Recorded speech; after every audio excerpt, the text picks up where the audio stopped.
Anong pakiramdam na wala kang katapusan sa pagre-release ng mga project at songs at your young age?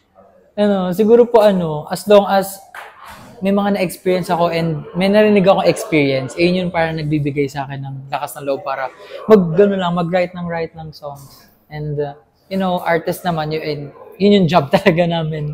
Para magsulat talaga. What's good about this EP and the songs in this EP? You collaborate with your dear friends Yes in po. the industry. Gaano ito kahalaga sa'yo as a young artist wherein we are still in the season of collaboration? Always in the season of collaboration.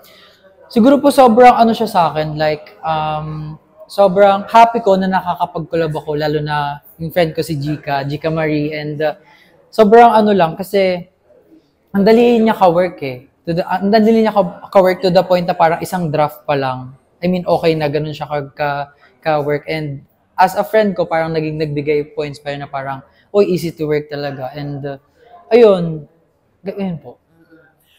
Yung MU ay tungkol kanino? Tungkol saan? Anong storya niya? Yung MU po, talaga siya. I mean, meaning niya is malabong ugnayan. Pero ang totoong meaning ng MU is, di ba, mutual understanding. Pero for me, it's malabong ugnayan. And itong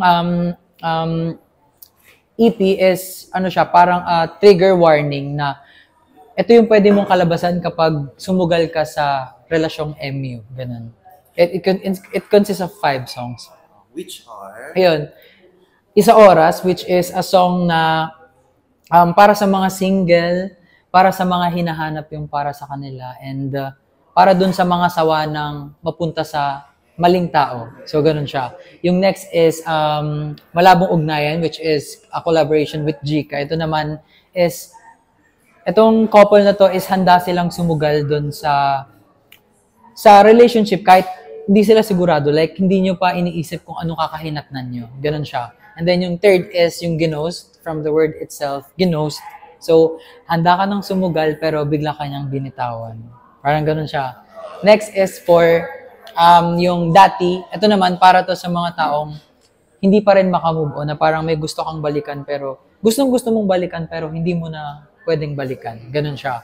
And then last is yung Maling Panahon. Ito naman yung Maling Panahon, para siyang it's a saying na parang naniniwala kasi ako na may tama, mamimit mo yung tamang tao sa maling panahon. Naniniwala ako doon. And naniniwala ako sa, pag nagmahal ka sa maling panahon. So, ganun siya. And, kumbaga, ito naman, parang, yung point nito is, warning for everyone na parang kapag nagmahal ka sa maling panahon, it's either maiiwan ka or masasaktan ka. Yun yung lagi mong magiging ending.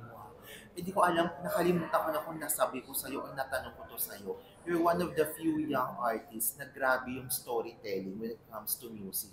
Gaano kahalaga sa'yo yung bukod sa pagkanta, nagkikwento ka rin ng buhay mo, buhay ng ibang tao, buhay in general?